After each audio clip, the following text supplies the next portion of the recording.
My name is Maya Rodriguez. I'm 28 years old, and this is the story of how a nearly destroyed Christmas Eve became the most important night of my life. If you've ever felt invisible, forgotten by the world, or fought alone to keep your family together, this story is for you. Hit that like button if you believe small acts of kindness can change everything. It was December 24th, 2023, Christmas Eve in Denver, Colorado. While entire families gathered around decorated trees and abundant tables, I was staring at the eviction notice stuck to my apartment door. 3 days. That's how long I had to find $2,100 or lose the only home my 6-year-old daughter Sophia had ever known. Mommy, what's that paper? Sophia's voice was small, curious as she peeked around my legs. Her dark eyes, so much like mine, held that innocent trust that children have in their parents to fix everything. Nothing, baby, I whispered, quickly folding the notice and shoving it into my purse. Just grown-up stuff, but it wasn't nothing. It was everything. 3 months of late rent, accumulated because I'd been choosing between paying the landlord and keeping the lights on, between rent and Sophia's asthma medication, between shelter and food. Every month, the same impossible math that never added up. I kissed Sophia's forehead, breathing in her strawberry shampoo scent. Mrs. Chen is expecting you for Christmas Eve dinner, remember? She's making those dumplings you love. Sophia nodded enthusiastically, but then her face fell slightly.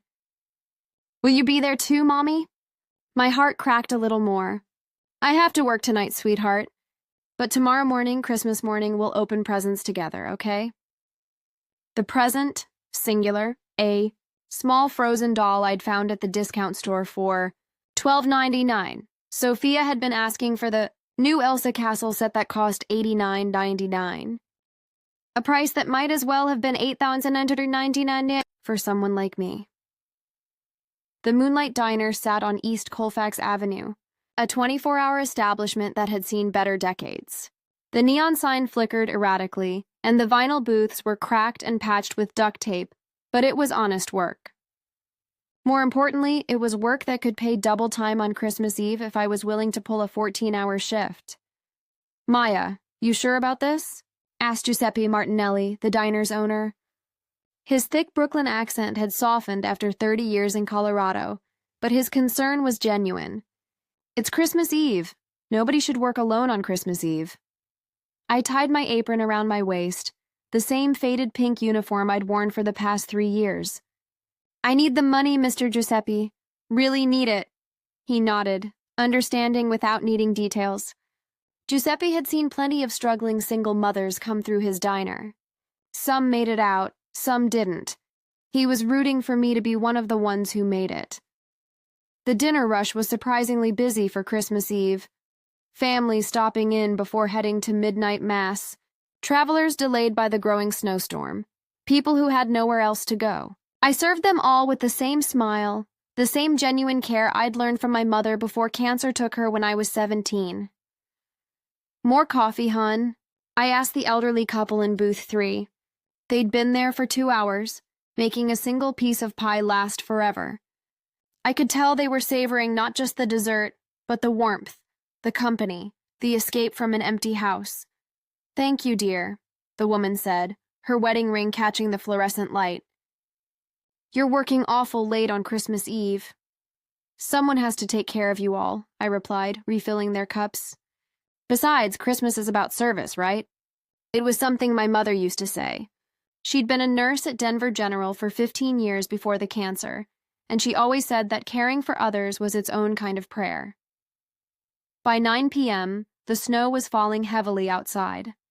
Big fat flakes that turned the world white and muffled all sound except the occasional rumble of a snowplow. Most of the customers had left, heading home to warm houses and waiting families. I was wiping down tables when I heard the bell above the door chime. A gust of cold air swept in, carrying snowflakes that melted instantly. On the warm linoleum floor, the man who entered was not what I expected to see at the Moonlight Diner on Christmas Eve. He wore an impeccably tailored charcoal wool coat that probably cost more than I made in 3 months. His shoes were Italian leather, polished to a mirror shine despite the slush outside. He was in his early 70s, with silver hair perfectly styled and the kind of bearing that spoke of boardrooms and country clubs. But his eyes held a sadness so profound it seemed to pull all the warmth out of the room. He stood in the doorway for a moment, snow melting off his shoulders, looking around the diner like he'd never seen such a place before. Then he walked slowly to the corner booth, the darkest corner, where the flickering neon sign couldn't quite reach. I approached with my coffee pot and my practiced smile. "Good evening. Awful weather out there. Can I start you off with some coffee?" He looked up at me, and for a moment, I saw something flicker across his face. Surprise, maybe, as if he'd expected to be invisible, expected to be ignored. Coffee would be, yes. Black, please.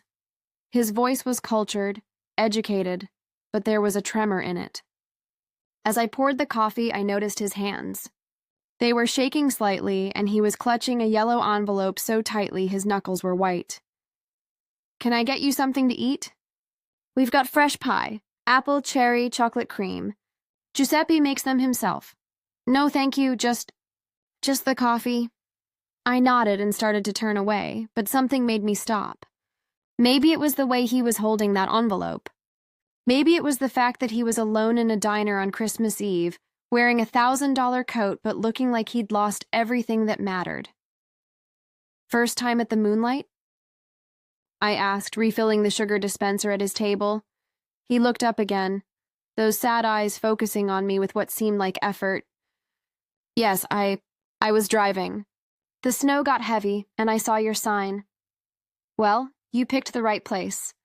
We've been keeping night owls fed and caffeinated for 43 years. I'm Maya, by the way. Harold," he said quietly. "Harold Morrison." The name meant nothing to me then. I had no idea I was talking to the man whose foundation had funded the children's cancer ward at Presbyterian St. Joseph Hospital, where Sophia had been treated for pneumonia the year before. I didn't know that his donations had helped dozens of single mothers pay for nursing school, or that his wife's legacy fund had bought medical equipment that saved hundreds of lives. All I saw was a lonely old man on Christmas Eve. "You okay, Harold?" "You look like you could use a friend." The question seemed to catch him off guard. He stared at me for a long moment, as if trying to decide whether I was real. It's been a difficult year." Before I could respond, the door burst open again. Two men stumbled in, clearly drunk, laughing loudly and tracking snow everywhere. "Jesus, what a dump," one of them said, loud enough for everyone to hear. "No wonder it's empty." They slid into a booth near Harold, still laughing and talking too loudly. I walked over with menus and my professional smile. "Good evening, gentlemen. What can I get you?" "Coffee, lots of it. And maybe some of that pie you were pushing on Grandpa over there." I glanced back at Harold, who had shrunk further into his corner booth. "He's not bothering anyone. He's just having coffee." "Yeah, well, it's pathetic," the second drunk said. "Old people who got nobody to spend Christmas with. Probably drove his family away, you know. These old geezers, they get mean and bitter, and then they wonder why nobody visits." I felt something hot flare in my chest. "Excuse me? Come on, look at him. Sitting here alone on Christmas Eve like some kind of charity case.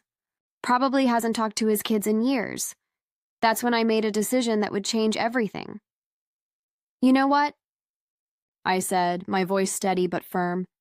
"I think you gentlemen might be more comfortable somewhere else. There's a 7-Eleven down the block that serves coffee." The first drunk looked surprised. "You can't kick us out. We're customers. Actually, I can. And I am. Mr. Giuseppe doesn't tolerate disrespect in his establishment." "What? We weren't talking to you, You were being cruel to a man who's done nothing but sit quietly and drink coffee. So please, pay for what you've had and leave." They grumbled and complained. But they left, throwing a few crumpled bills on the table and muttering about uppity waitresses. When the door closed behind them, the diner felt peaceful again. I walked back to Harold's table, where he was staring at me with something like wonder. "You didn't have to do that," he said softly. "Yes, I did. I slid into the booth across from him, something I'd never done with a customer before. Nobody deserves to be talked about like that, especially not on Christmas Eve. Harold's eyes filled with tears. They weren't wrong, though. I am alone. My children, they're busy with their own lives. My wife died 8 months ago, and His voice broke, and I reached across the table to cover his hand with mine. His skin was papery and cold, and I could feel the tremor in his fingers. I'm sorry for your loss, I said. 8 months isn't very long. Grief doesn't follow a schedule. 52 years, he whispered. We were married for 52 years. She was everything. I thought about my own losses. My mother dead at 52 from ovarian cancer. My ex-husband David, who'd walked out when Sophia was 2 years old, saying he wasn't ready for the responsibility. The nursing degree I'd been 3 semesters away from finishing before life got in the way. Grief is love with nowhere to go, I told him. Someone told me that after my mom died. It doesn't mean the love disappears. It just finds new places to live. Harold looked up at me with those heartbroken eyes. How do you bear it? The loneliness? I glanced around the empty diner, thought about Sophia asleep at Mrs. Chen's apartment, about Christmas morning with our tiny tree and single present. You find ways to connect, I said. Even small ones. Even here, with a stranger in a diner at 10 p.m. on Christmas Eve. Something shifted in Harold's face. The deep sadness was still there, but there was something else now. A tiny spark of curiosity, maybe even hope. Tell me about your family, he said. You mentioned children. A daughter, Sophia. She's 6. I pulled out my phone and showed him my wallpaper. Sophia grinning gap-toothed in her school picture, wearing the blue dress we'd found at Goodwill, but she loved because it was princess blue. She's beautiful, Harold said. And for the first time that night, he smiled. She looks like you. She's everything to me. Smart as a whip, kind to everyone, dreams of being a veterinarian so she can help all the hurt animals. And her father? The question I always dreaded. Not in the picture. It's just me and her, Harold nodded slowly. That must be challenging. Some days are harder than others, I admitted. But she's worth every struggle, every sacrifice. When she laughs, when she hugs me and tells me I'm the best mommy in the world, it makes everything else disappear. You're very young to carry so much responsibility alone. I laughed, but it came out a little bitter. 28 isn't that young. Besides, I don't have a choice. Sophia needs me. What do you do when it gets overwhelming? The question was so gentle, so understanding, that I found myself telling this stranger things I'd never said out loud. Sometimes I cry in the shower so she can't hear. Sometimes I pray to my mom, asking her to help me be strong enough. And sometimes I sit in my car after work and just scream. Harold reached into his jacket pocket and pulled out a small velvet box. He set it on the table between us, his fingers still trembling. This was Margaret's wedding ring, he said quietly. We picked it out together in 1971. $43, which was a fortune for us then. I was a junior accountant, she was a nurse at Denver General. We were so young, so sure that love was enough to conquer anything. He opened the box. The ring was simple, elegant, a small diamond in a white gold setting that had been worn smooth by 52 years of love. She was buried with her engagement ring, but I kept this one. I thought maybe I'd give it to our daughter Jennifer someday, for her daughter. But Jennifer lives in California now, hasn't visited in 2 years. Says she's too busy with her own family. And your son? Michael. He's a doctor in Boulder. Very successful, very important. He came to the funeral, stayed 3 days, then went back to his life. I get a text message on my birthday, a phone call on Christmas if I'm lucky. Harold closed the ring box and placed the yellow envelope next to it. This is my will, he said, his voice barely above a whisper. I updated it this afternoon. Left everything to charity. The house, the investments, the foundation Margaret and I built together, everything. A chill ran down my spine. Harold, why are you telling me this? Because after I finish this coffee, I'm going to drive up to Lookout Mountain. There's a spot where Margaret and I used to watch the sunrise. I thought it would be peaceful there. The words hit me like a physical blow. I stared at this broken man across from me, understanding finally dawning. Harold, no. You can't be serious. I'm 73 years old, he said calmly. I have no purpose, no one who needs me, no reason to see another sunrise. Margaret was my whole world and she's gone. But that's not true, I said urgently. You have children, grandchildren, who see me as an obligation at best, an inconvenience at worst. Do you know how I spent Thanksgiving? Alone, eating a hungry man dinner and watching football. Christmas morning last year? Same thing. My children called, duty calls that lasted exactly 5 minutes each. Tears were streaming down my face now. Harold, please. You don't know what tomorrow might bring. You don't know how your story might change. My story is over, dear Maya. Margaret was the author of everything good in my life. Without her, there are just empty pages. I thought about Sophia, about the promise I'd made to myself when she was born that I would never, ever give up on hope. I thought about my mother's last words to me. Take care of each other, Maya. That's all we're here for, to take care of each other. Would you do something for me? I asked. Before you make any final decisions? Harold looked up, surprised by the request. Would you let me call my daughter? She's at my neighbor's house for Christmas Eve dinner, and she loves meeting new people. Would you talk to her? I don't understand. Just trust me. Please. I pulled out my phone and dialed Mrs. Chen's number. She answered on the second ring. Maya? Is everything all right? Hi, Mrs. Chen, I'm fine. Is Sophia still awake? Oh, yes, she's helping me make cookies for Santa. Very important work. Could I talk to her for a minute? I have someone here who could use some Christmas cheer. I heard Mrs. Chen calling Sophia, then the sound of little feet running across hardwood floors. Mommy? Sophia's voice was pure sunshine, even through the phone. Mrs. Chen is teaching me to make star cookies. We made one for you. That's wonderful, baby. Listen, I have a new friend here named Harold, and he's feeling a little sad tonight. Do you think you could sing him a Christmas song? Of course. What's his favorite? I looked at Harold, who was staring at the phone with amazement. What's your favorite Christmas song? Silent Night, he whispered.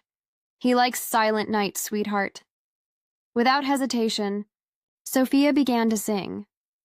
Her 6-year-old voice was sweet and clear, a little off-key in places, but filled with such joy and innocence that it seemed to light up the whole diner. Silent night. Holy night, all is calm, all is bright. Harold closed his eyes and listened, tears streaming down his cheeks. When she finished, there was a moment of perfect silence. That was beautiful, Sophia, Harold said, loud enough for her to hear through the phone. Thank you, Mr. Harold. Are you going to have a good Christmas? Harold looked at me, then at the ring box and the envelope on the table. I hope so, sweetheart. Mommy always says that Christmas magic is real if you believe in it. Do you believe in magic, Mr. Harold? I'm starting to, he said quietly. After I hung up, Harold sat in silence for a long time. Finally, he picked up the yellow envelope and tucked it back into his coat pocket. Tell me more about Sophia, he said. Tell me about your dreams, your hopes for her future. And so I did. I told him about Sophia's incredible empathy, how she gave away half her lunch every day to a classmate whose family couldn't afford the meal plan. I told him about her drawings that covered our refrigerator, her obsession with Frozen, her fear of thunderstorms that had her crawling into my bed at least twice a week. I told him about my own dreams, too. How I'd been 3 semesters away from my nursing degree when David left. How I'd had to choose between finishing school and keeping a roof over Sophia's head. How I still dreamed of going back someday, of becoming a pediatric nurse like my mother had been. Nursing school is expensive, Harold observed. $28,000 for the program I was in. Might as well be $28 million. But you'd go back if you could? In a heartbeat. I want Sophia to see that dreams don't have expiration dates, that it's never too late to become who you're meant to be. Harold nodded slowly. Margaret was a nurse, you know. Pediatric oncology at Presbyterian St. Joseph. She used to say that nursing wasn't just a job, it was a calling. She could tell within 5 minutes of meeting someone whether they had the calling. What did she look for? Compassion that couldn't be taught. The ability to see past symptoms to the person suffering. Hands that could comfort even when they couldn't cure. He looked directly at me. She would have recognized it in you immediately. The compliment hit me harder than I expected. I'd been feeling like such a failure lately. Unable to pay my bills. Unable to give Sophia the Christmas she deserved. Unable to build the life I dreamed of. Some days I wonder if I'm enough for her, I admitted. Other kids have 2 parents, stable homes, Christmas mornings with piles of presents under perfect trees. Sophia gets a tired mom and a discount store doll. Do you know what Margaret used to tell the children in her ward? She'd say, "Love is the only medicine that works every time." Your daughter has that medicine in abundance. We talked until nearly 2 a.m. Harold told me about building his business from nothing, about meeting Margaret at a USO dance in 1969, about the foundation they'd started after her diagnosis with ovarian cancer at 58. How they'd poured their lives into helping others because they couldn't have children of their own. I told him about growing up poor but loved, about my mother's strength during her own cancer fight, about the night David left when Sophia was 2 and I thought my world had ended. But it didn't end, Harold observed. No, it changed. It got harder in some ways, but also clearer. I knew exactly what mattered after that. And what matters? Taking care of Sophia, making sure she knows she's loved, safe, valued. Everything else is just details. When the conversation finally wound down, Harold looked different. The crushing sadness was still there, but it wasn't the only thing I could see in his face anymore. Maya, he said quietly, I want to thank you. For what? For seeing me as a person instead of a problem. For defending me to those men. For sharing your daughter's song, your stories, your time.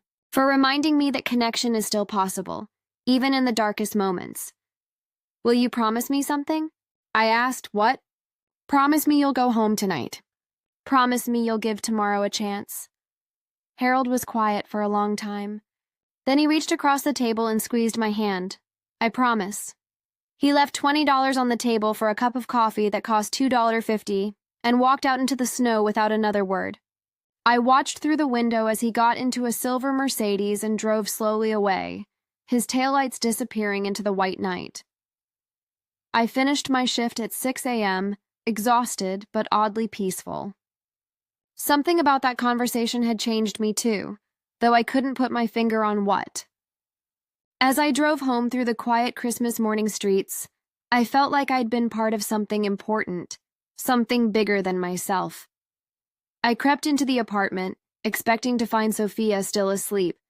Instead, she was sitting at our small kitchen table, already dressed, bouncing with excitement. Mommy, you're home! Can we open presents now, please? I looked at our tiny tree with its one wrapped gift underneath, and felt the familiar pang of guilt. Of course, baby. But remember, we only have Mommy.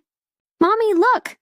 Sophia was pointing at the television, which Mrs. Chen must have turned on before she left. The local news was on, and I couldn't believe what I was seeing. There was the Moonlight Diner. There was my name on the screen. And there was a story that would change everything. We begin this Christmas morning with a remarkable story of kindness and connection, the news anchor was saying. Last night on Christmas Eve, a local waitress named Maya Rodriguez worked the late shift at the Moonlight Diner on East Colfax. What she didn't know was that a simple act of compassion would save a life and touch hearts across our community. The camera cut to a reporter standing outside the diner. I'm here with Maya Rodriguez, the 28-year-old single mother whose kindness to a stranger on Christmas Eve has captured the attention of our entire city. But I wasn't in the shot. They must have filmed this earlier or gotten an old photo from somewhere. Maya, the reporter continued. We understand that you spent several hours last night talking with an elderly gentleman who was in crisis. Can you tell us about that encounter? The voice that answered wasn't mine. It was Harold's. I went into that diner last night planning for it to be my last stop, Harold said, his face just out of camera range. I was alone, in despair, and I'd made a decision to end my life. But Maya Rodriguez saw past my exterior to my pain. She offered me not just coffee and conversation, but genuine human connection at a moment when I'd forgotten such things existed. Sophia grabbed my arm. Mommy, that's Mr. Harold. From the phone? My hands were shaking as I turned up the volume. Maya didn't know who I was, Harold continued. She didn't know about my bank account or my social status or my connections. She saw a lonely old man and treated me with dignity, respect, and kindness. She shared stories of her own struggles, her hopes for her daughter, her incredible strength in the face of adversity. She quite literally saved my life. The reporter's voice again. We understand you want to remain anonymous, sir, but you've asked us to share this story. Why?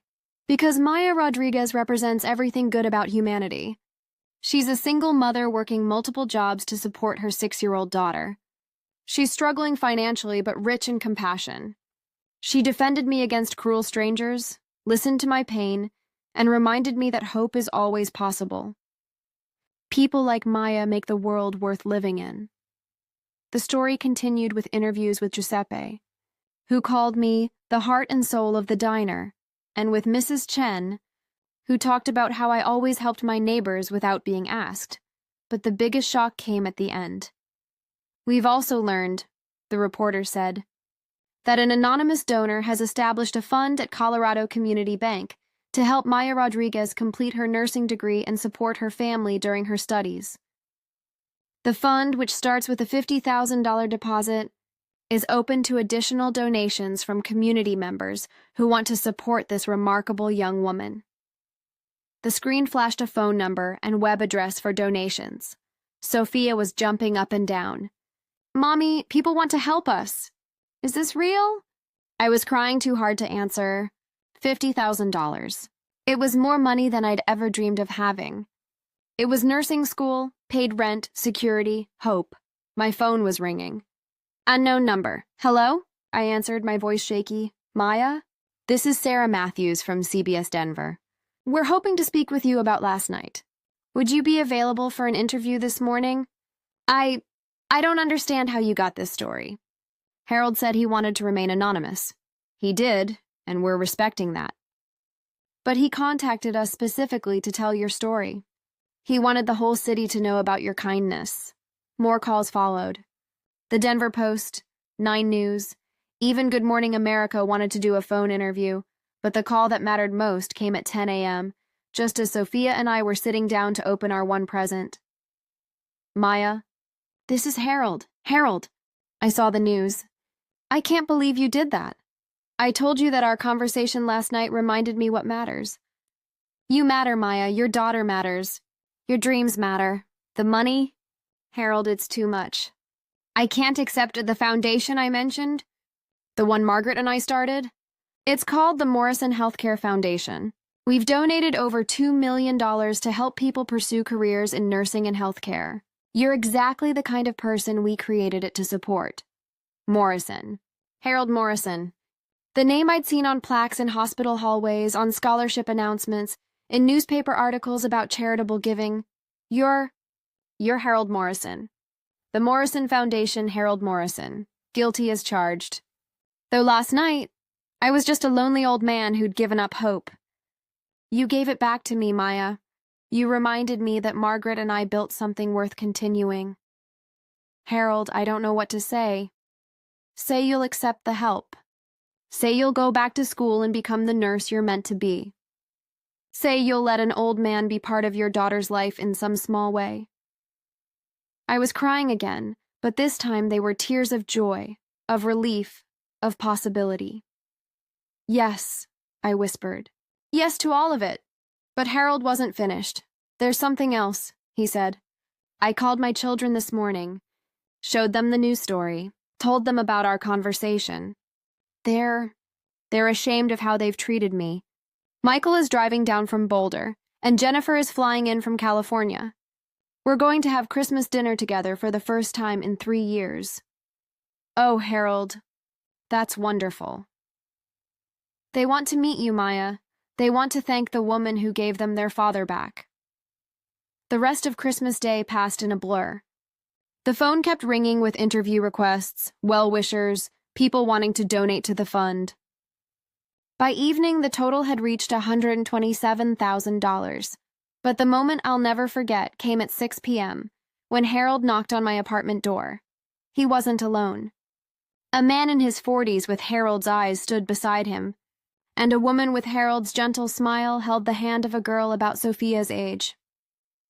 "Maya," Harold said, "I'd like you to meet my son Michael, my daughter Jennifer, and my granddaughter Emma." Michael stepped forward first. "I owe you an apology," he said quietly. "And I owe you thanks. I almost lost my father because I was too busy, too self-absorbed to see his pain. You saved him, which means you saved our family." Jennifer was crying. "When Dad called this morning and told us what happened, what he'd been planning to do, I realized that I've been taking him for granted. We both have. You didn't just save his life, you opened our eyes." 8-year-old Emma looked up at Sophia with curiosity. "Are you Sophia? Grandpa Harold told me about you. He said you sing like an angel." Sophia, shy at first, smiled. "Do you want to see my Christmas present?" As the girls ran off to play with Sophia's new doll, the adults sat around my tiny kitchen table. Harold pulled out the velvet ring box from the night before.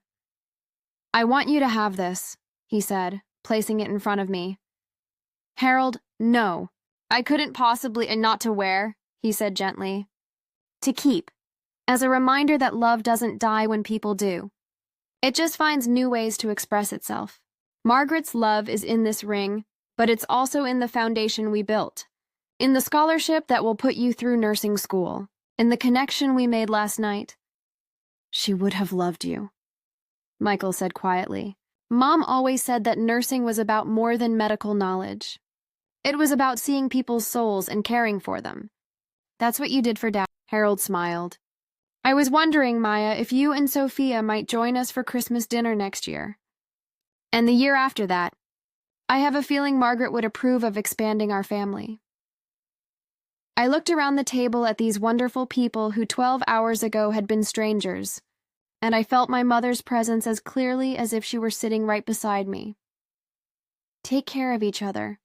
Maya, that's all we're here for." "I'd love that," I said.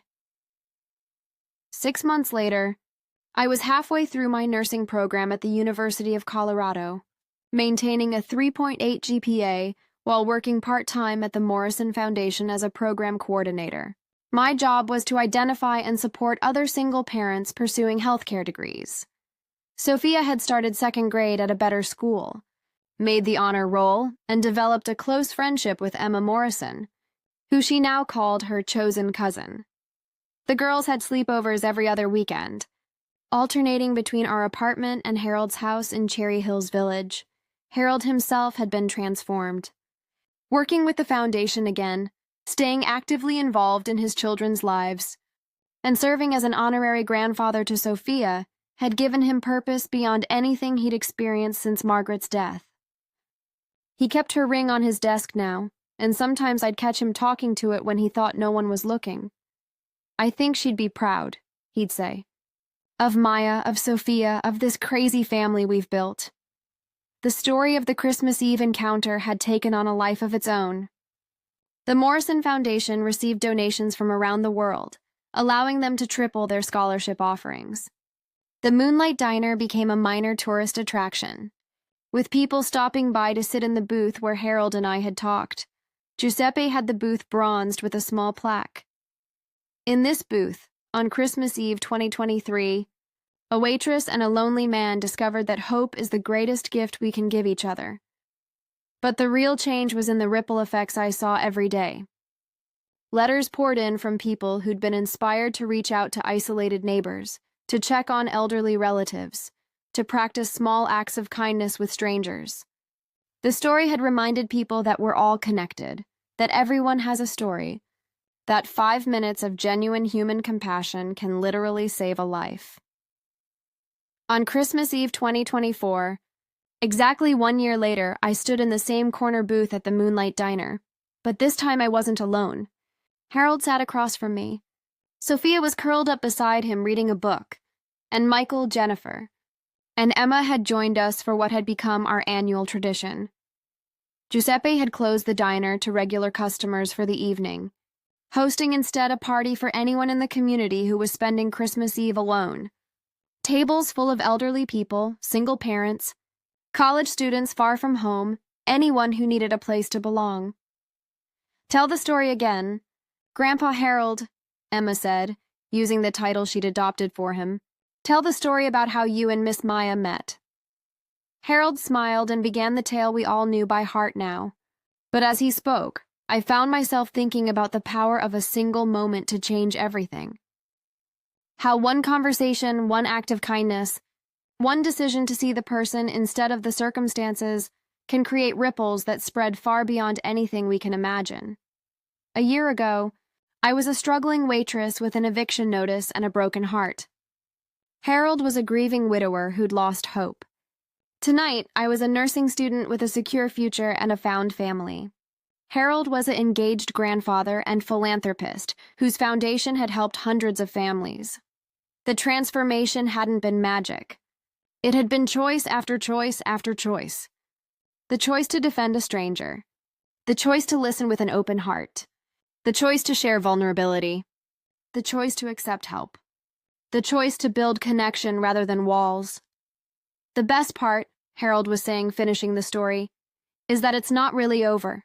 Every time Maya helps a family through the foundation, every time one of our scholarship recipients graduates and goes on to heal others, every time someone hears this story and decides to be a little kinder to a stranger, it all started right here. In this booth, on the night when I learned that angels sometimes wear waitress uniforms. Sophia looked up from her book. And sometimes they wear grandpa clothes too. Everyone laughed, and Harold's eyes sparkled with the kind of joy I'd never thought I'd see in them again. As the evening wound down and we prepared to head to Harold's house for Christmas morning, I took one last look around the diner. The booth where it all started, the tables full of people who might otherwise be alone, the community that had grown from a single act of human kindness. My phone buzzed with a text from a nursing school classmate. "Saw your story on the news again tonight. You're famous." But fame wasn't what mattered. What mattered was Sophia's laughter as she played with Emma. What mattered was Harold's renewed sense of purpose. What mattered was the scholarship check I'd be presenting next week to another single mother who dreamed of becoming a nurse. What mattered was the reminder that none of us are ever really alone, that help can come from the most unexpected places, and that sometimes the person you think you're saving is actually saving you right back. As we walked out into the snowy Denver night, Harold took my arm for support and Sophia skipped ahead with Emma, both of them singing Silent Night at the top of their lungs. "Thank you," Harold said quietly. "For what?" I asked. "For that night. For seeing me.